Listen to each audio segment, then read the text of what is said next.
Assalamualaikum warahmatullahi wabarakatuh.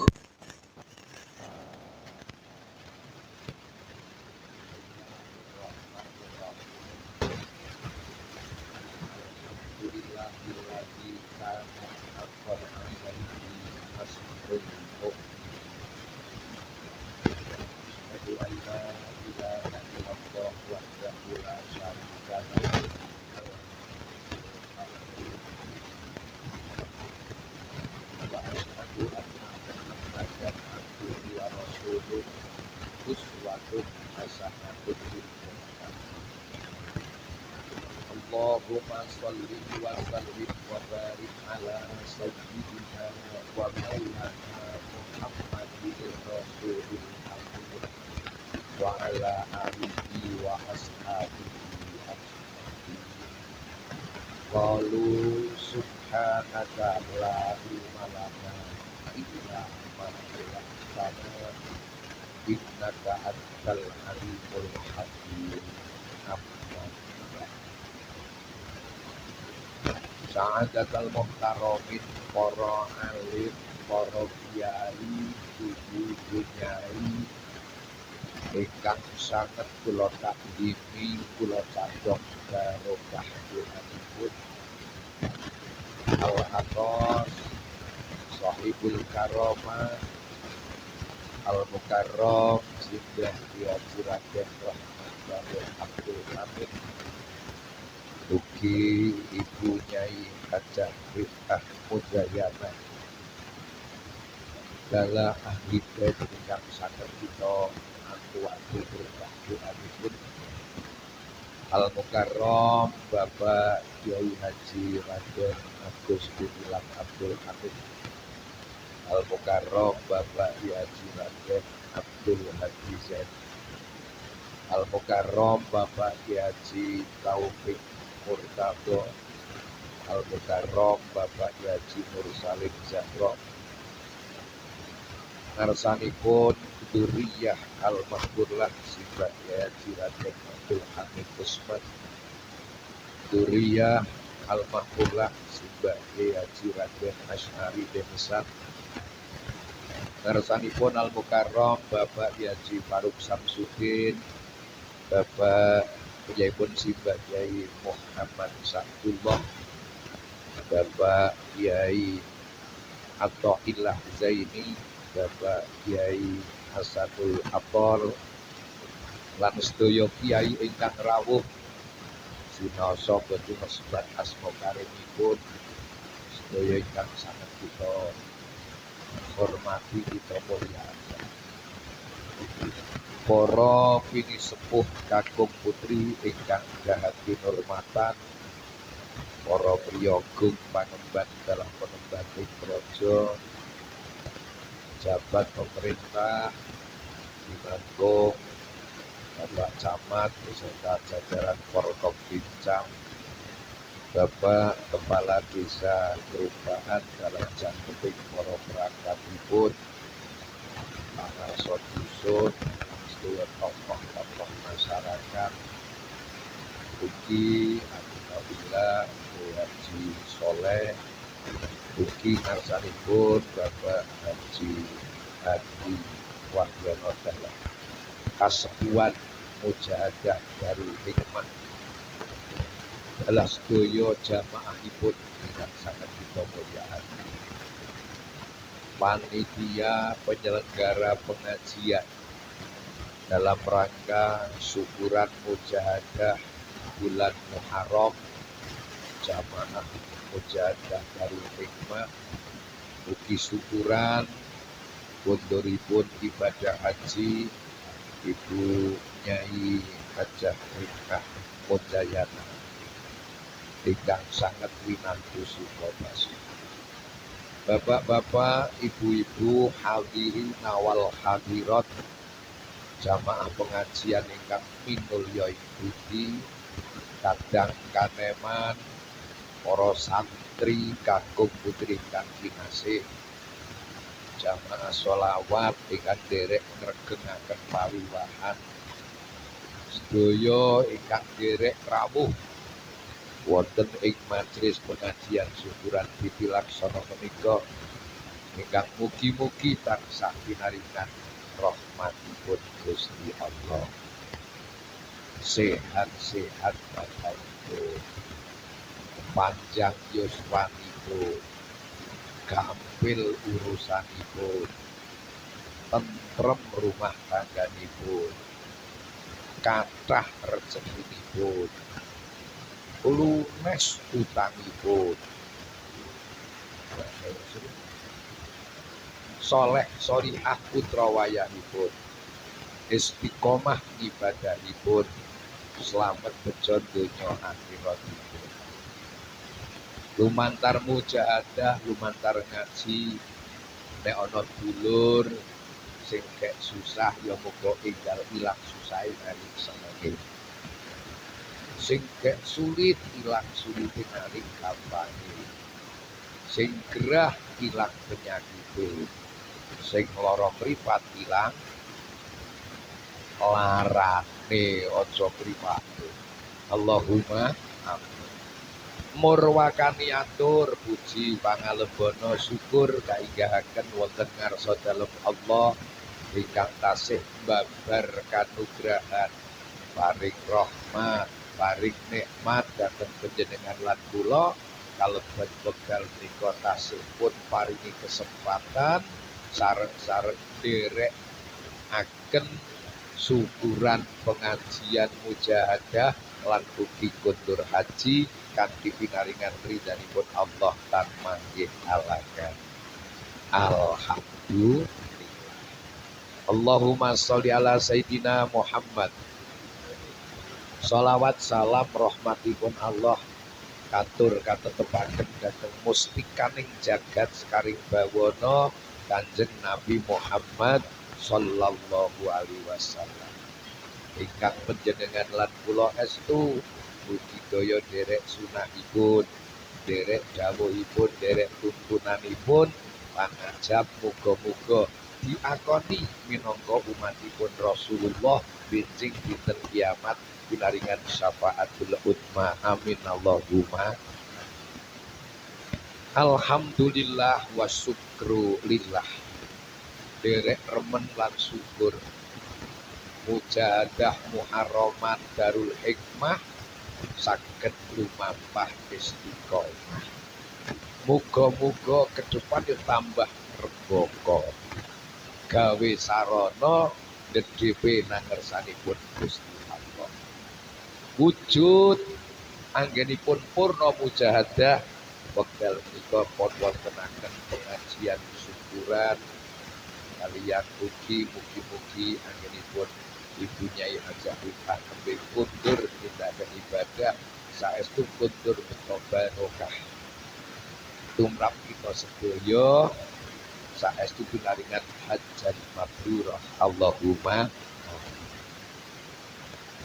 Wong ngaji ibadah sing gampang lakune enteng caca kok gampang ming turun makan leres nggih. Dugi mriki ya wis tatake kursi. Iku tatake menapa dhewe? Pasake tratak. Pasake no masak dhewek, Bu. Nek masang dhewek ora sida pengajian sampean keduduk pringe utawa keduduk kan napa wesine lak ora sida. Wis diaturi pasukan. Ana sing wis pinter. Ana sing nang senegara ke Bali, ya. Nggih, mula ibu-ibu nek ngaji niku do metot tas. Ngerti rahasiane. Nggih gawa rukuh kok senek. Nek kabeh rukuh.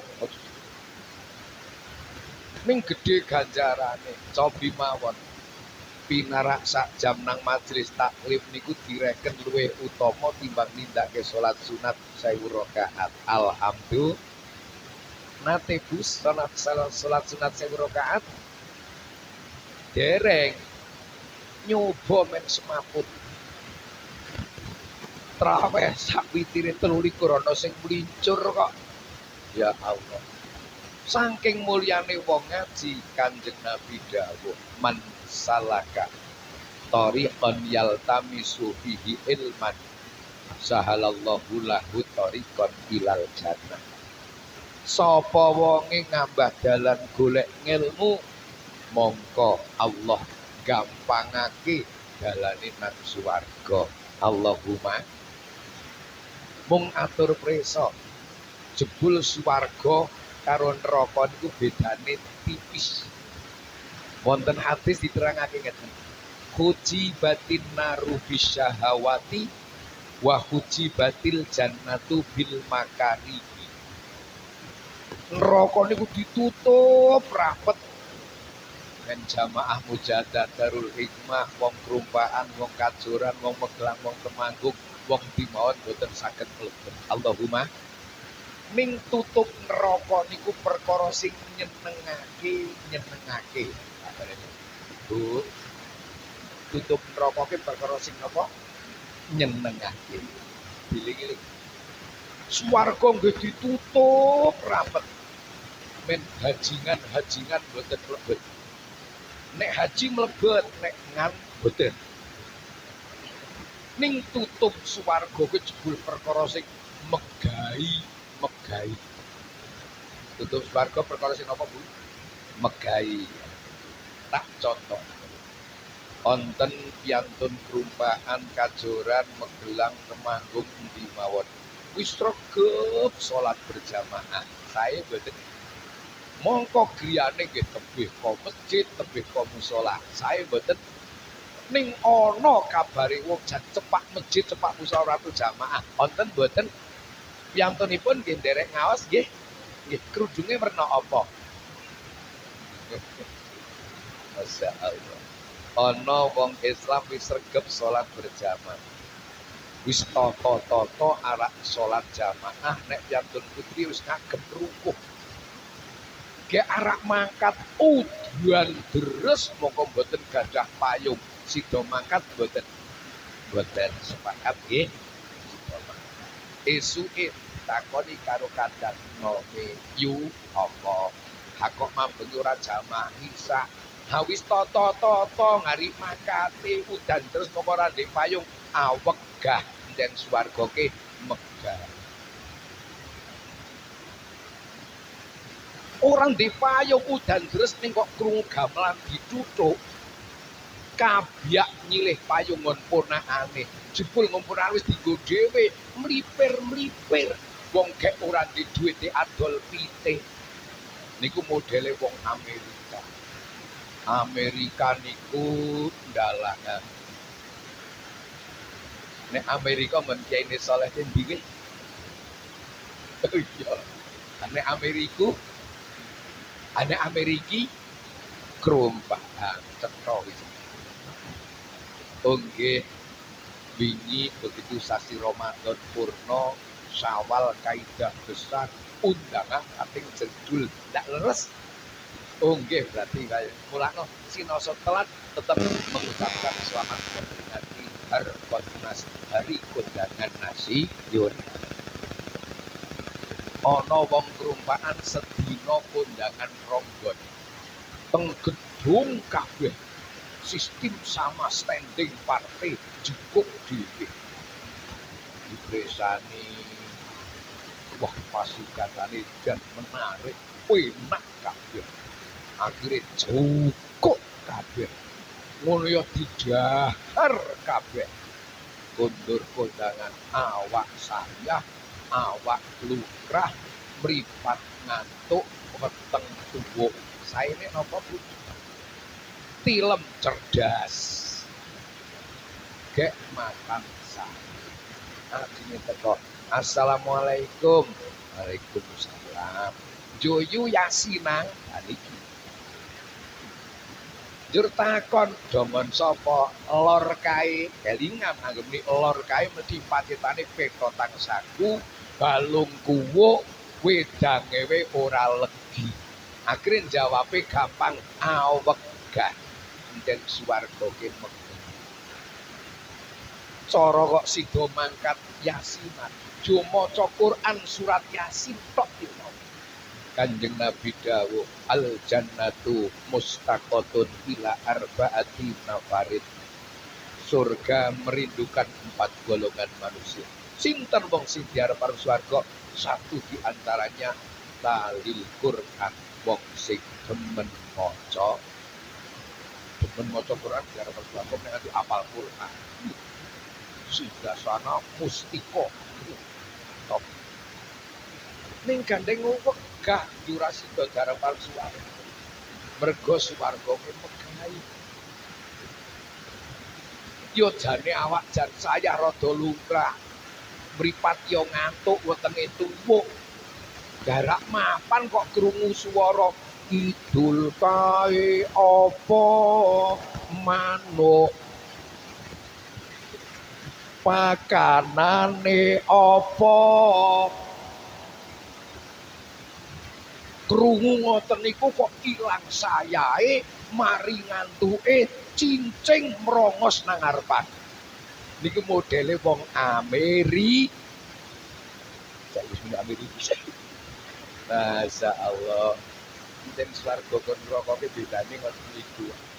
Nek grup selawatan iki jajal tak tese iki iso ora to? Cok muni ngene. Suwarga tansah mengolawange dicawesake kanggo sapa wae sing kuat imane lan becik ngamale rikala urip ana donyane ya Rasulullah salamun alaik ya rafi'a syari wa darati fatayati رات العالمين يا أهيل الجود والكرم tiket suwarga regane murah nanging aneh akeh sing wegah tiket suwarga regane murah nanging aneh akeh sing wegah tumindak becik angel lakone akeh godane lan rintangane sing kuat imane selamat uripe ya Rasulullah salamun alaik ya rafi'a syari wa darati fatayati رات العالمين يا أهيل الجود والكرم tiket neraka regane larang nanging sing seneng kok pirang-pirang tiket neraka regane larang nanging sing seneng kok pirang-pirang tumindak dosa pancene gampang aja turuti godane setan sing ngajak marang kasengsara ya Rasulullah salamun alaik ya rafi'a syari wa darati fatayati رات العالمين يا أهيل الجود والكرم صلوا على Nabi Muhammad. Tiket swarga regane murah ning aneh akeh sebabna. Contoh sing gampang. Ngaji